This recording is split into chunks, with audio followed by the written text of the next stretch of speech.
I'm going to start today's video by telling you what the heck we're working on. So we have a converted enclosed trailer as a camper, but not completely as a camper. It also functions as an enclosed trailer. This is commonly referred to as a stealth camper because it's not obvious from the outside that it is a camper. So here's a Google search, stealth camper, and from the outside it looks kind of like what it's supposed to be, and then here's some pictures of things. You know, they're very unassuming. Yeah, and if you look at even converted enclosed trailer campers, you'll find that they're fairly mundane on the outside. Yeah, you might have an awning, you might have an air conditioner, you might have some of these other things, but they can be used for a variety of things. They can be just a camper, because the base unit is inexpensive, and I'm going to talk more about ours in a future episode. But they can also be used as toy haulers, and that was kind of what came to mind for us for future things that we may want to haul around or need to haul around. Anyway, we wanted a multifunction thing. So I'm going to talk about that in a minute. But here is the story of our little trailer in very short synopsis. This was our trailer when we first got it back in 2021. Oops, showing these out of order. There. So it's V-nose. I spec'd it out, and I'll talk about that. It has a full ramp door on the back with a beaver tail. It has 2 windows at a custom height. And let's see, this is the inside when we got it. Plywood with E-track. Spring-loaded door. I forget what these are called, but they're floor mounts for like motorcycles or other things that you want to strap down to the floor. And so this was the basics.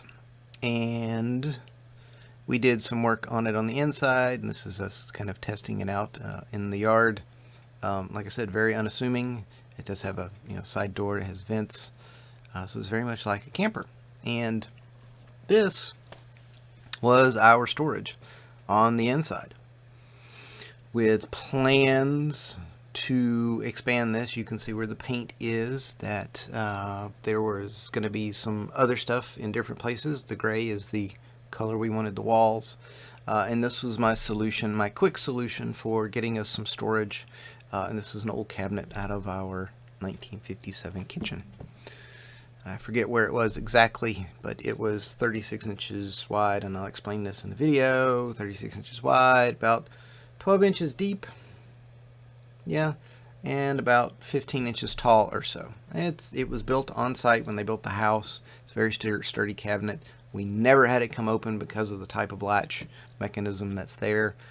So no complaints. It did its job, and I've taken it down, and we're going to reuse it someplace else. So here is our story of replacing this with the intended cabinets. This wall was intended for cabinets, and you can see this is an old kitchen cabinet that we had. I think this was over the stove or washer in our 1957 kitchen. Anyway, this was a nice size. It's 36 inches wide, which was we were shooting originally for 30. We're going to go with 36. It's only 12 inches deep. And then we have a couple of storage bins from Lowe's, and I made this little tabletop. The bins are screwed into the wall, so it's very tight. It's got a lift that sits down on top of the bins, and there's the power. I'll talk more about that in a minute. Initially, I was only going for 30 inches wide so that the corner of the cabinet stayed within this plane across the front of the V-nose. That way we'd have a nice size, unimpeded box at the front. And 12-inch cabinets, I was originally going to build all of these cabinets and then these guys. That's just not going to happen. Remember, too many hobbies, not enough time. So we're punting, and we've got some IKEA stuff on the way, hopefully today. I know, IKEA, what you gonna do? there are only so many options for shallow cabinets, and the ones that are coming are about 15 inches deep, which should be a little bit narrow or a little bit shallower than that top. We'll see. We've got to take the stuff apart.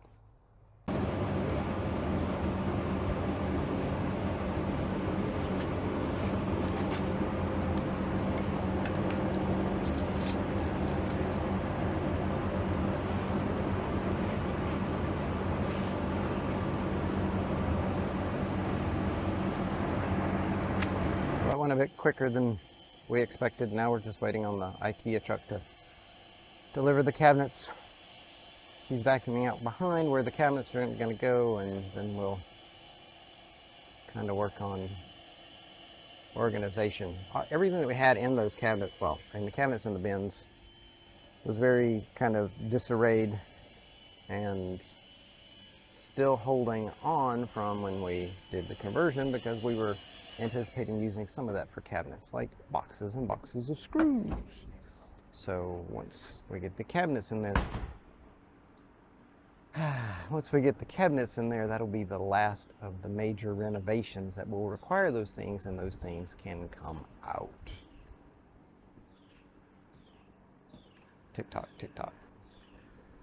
Okay, so the IKEA delivery truck arrived, I don't know, about a half hour ago. I think the rain's mostly over.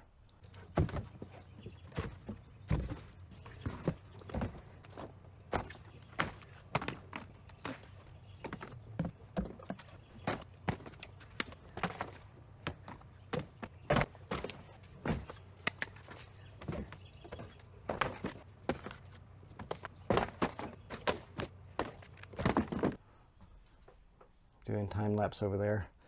And one of the things that I remembered this morning while we were at breakfast is I was overly optimistic this was going to go quick.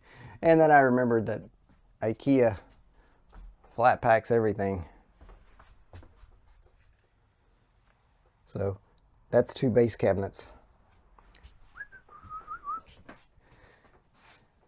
And that's doors and bits. There's 2 more cabinet boxes at the house and a big box full of stuff. And they sent us some freebies. Not sure why, other than maybe it was cheaper to use that as packing material than it was for other stuff. I don't know. I'll show you that stuff in a bit later. Too hot.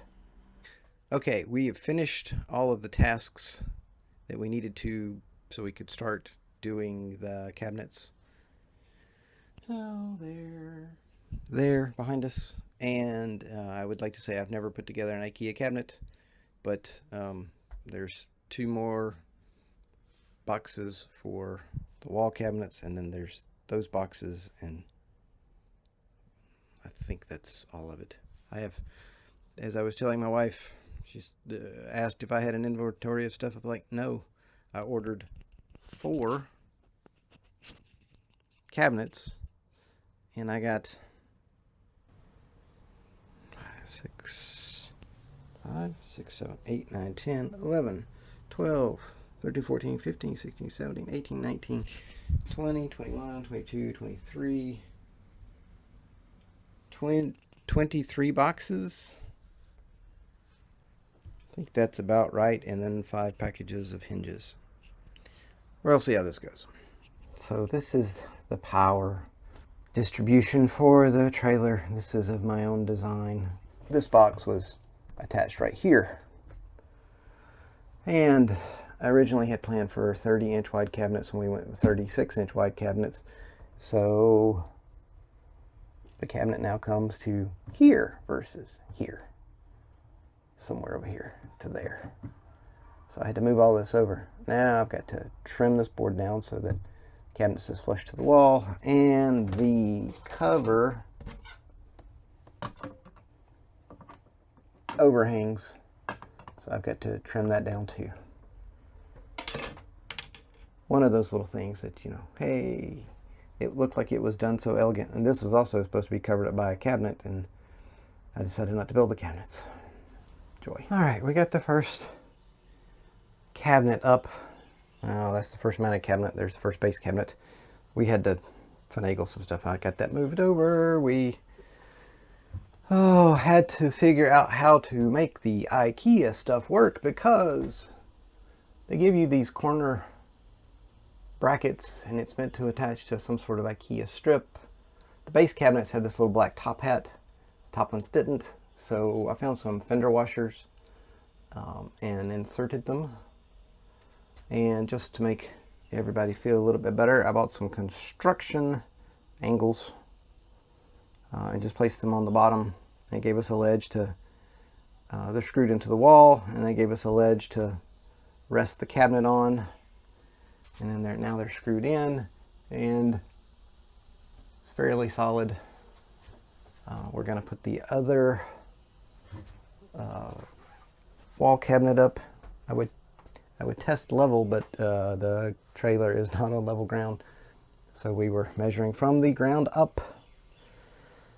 Oh, and I got that piece of trim cut so that the base cabinet fits in this little corner where the two walls meet but yet do not.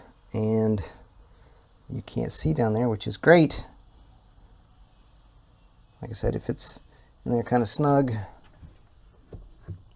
There, a little bit better. And these guys, well, the top hat's in there. The other one's in somebody's pocket. I don't remember whose. But we'll do the same trick with the fender washers. I like fender washers. My wife asked why I had fender washers in the shop. I said to do stuff like this. The ones I had weren't quite big enough. I had to get 1 5/8 to fit inside their little bracket, which I feel fairly good because it's a mechanical connection. The bracket looks like this. So their little top hat, I could have 3D printed these, but it really wasn't worth my time and effort. So there's the little top hat thing I was talking about. It's the little wings slide in the clamp, and there's a little stop right there, and then the hole lines up with the hole, and it goes in like this.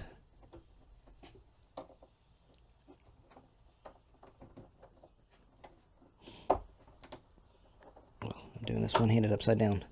Slides in like that, and it stops, and it aligns that hole.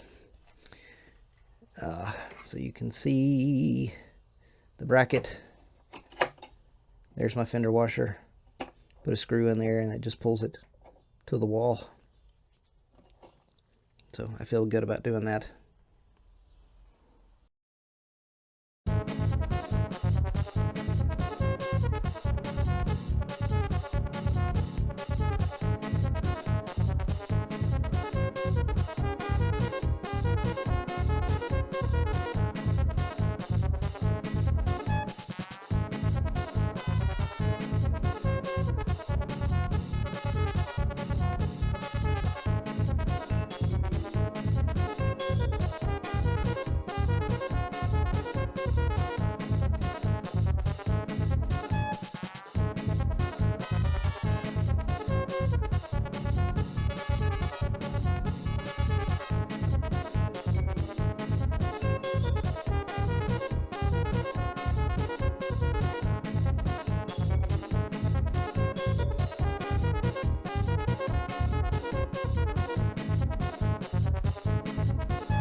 So this is some up close on our makeshift toe kicks. These are a little rough for a couple of reasons. This is just some 2x4, nice and sturdy, painted black to match the base trim here. This will be what's seen from the outside. This is what will be seen from the outside. Did not paint the inside because I think I may make some drawers to just put some heavier stuff. My wife suggested tools to attach these. I used some of these construction angle brackets, and you can see that they are two different dimensions on the angle. Put the longer one, I don't know why, I put the longer one on the cabinet and the shorter one on the 2x4. So 2 to the cabinet and then 1 to attach to the back wall. Come over to this side and it is mirror image. This is the exterior that you'll see. That's the exterior that you'll see to match the trim, and then one more right there in the middle underneath. Look at that. It just lines up perfectly on there. I'll put these, couple of these brackets to attach that, and then we'll flip it up. Now we have attached the cabinets to each other. That was the reason for these clamps. We've got two, and that was to flush the face up. I think I got it pretty good. And they suggested 4 screws, so I put 1, 2, 3, and 4 over here. And then I came over here and did 1, 2, 3, and 4. Hopefully those are in there tight enough that they will not interfere with the drawer mechanisms. We haven't gotten that far, so we'll get these. I'll get these last screws in there, turn this upside down, and then we'll start working on drawers. Okay, well, while the time lapse failed on us, we got the cabinets upright. You can barely see the toe kicks, which is awesome. And ooh, I got an idea. Oh, that didn't work. I was gonna try sticking one to the other drawers underneath there, but they're too wide because of the toe kick on that side is about ½ inch inset from the side. Doesn't matter. Anyway, okay, so we've got these things. About to screw them to the wall. It's a beautiful fit so far. I'm going to go over the back. There's the fender washers, and we've got some just masking tape holding them in place because they do like to roll out and roll across the floor. So if I slide this back, goes into that corner beautifully, and goes in past this stuff. Hang on. Yeah, in past that. It's not straight, but there will be a countertop. Oops. There'll be a countertop here, so that will be hidden, and it was intended to be a cabinet face across there, and there may be, and there may not be. It doesn't really matter. So that is in place. You can see the fitment through there. Fitment down through there. It's nice and dark. You can't see my errors. Very excited. Now these, we'll figure out how to trim that out and how to trim that out. And this will be covered up by this, my design. These were the light troughs. Blind you with lights. See, there are 4 down that side, and these are double bulb. So I can turn them on one at a time, or I can turn on both. And with all 8 of those on, you can perform surgery in here. So I've got one more light to go there, and I've got to do some massive compound joints, angles there, and then where it meets up back there as well. And this side I might try to do something similar. Oh, fingers crossed. So my wife reminds me, since the channel is not making enough money to pay for the $200 countertop, that I need to have some sort of a plan to get the cut right so that I don't mess up a $200 piece of wood. Chuckle, chuckle. Correct.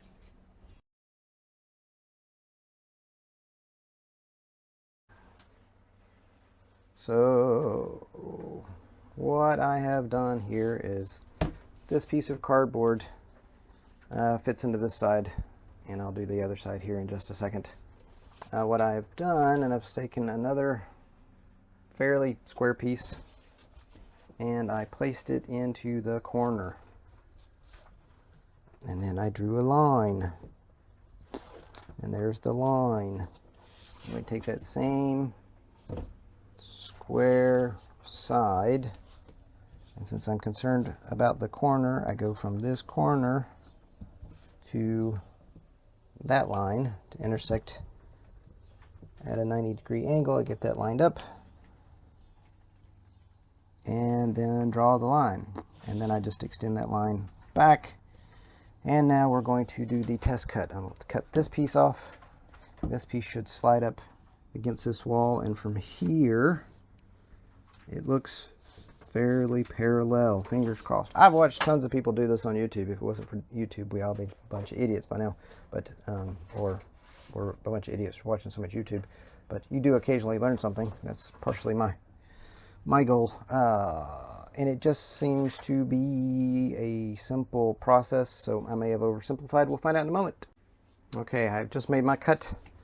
About to do the fit live. That's my square piece. Here we go. Get around that cable over there. Put it to the wall and slide, slide, slide, slide, slide. Aw. I'm off by just a hair. I can live with that. I can get it right on the next go around. Now what I'll do is I'll do the same thing down here. This is going to be a little bit simpler because, well, this is 18 inches. All right. Moment of truth on this side. Just tuck these in. Like I said, I've still got to finish that. Figure that trim out. So I think I figured out what I did on the other one. Nope, I did the opposite. Well, this thing's not entirely square. So, knowing that going in, that's pretty good fit. I'll trim that up. Okay, so here's the template for the left side over the power supply.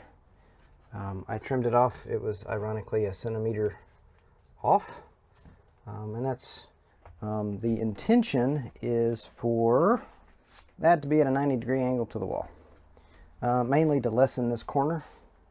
I didn't want to carry it out because it's too much in the plane of the body of the trailer, so that would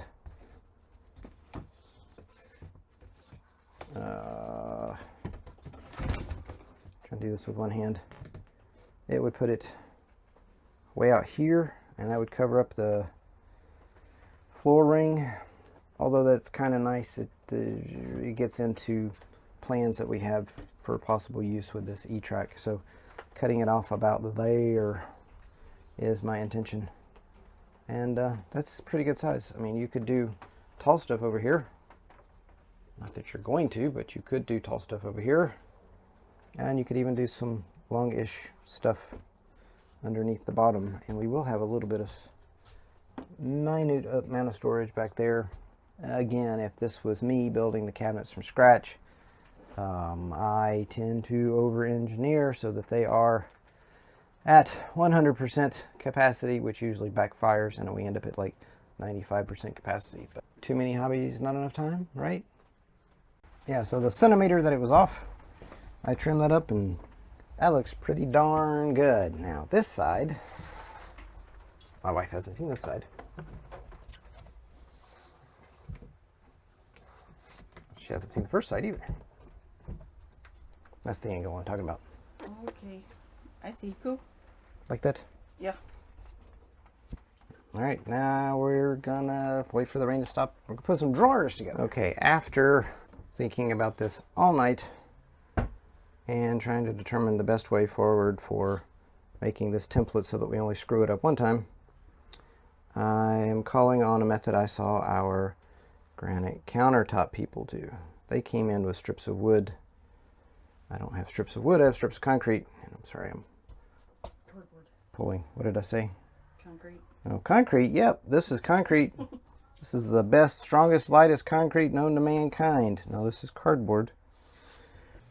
So if you haven't figured it out by now, this took longer than anticipated.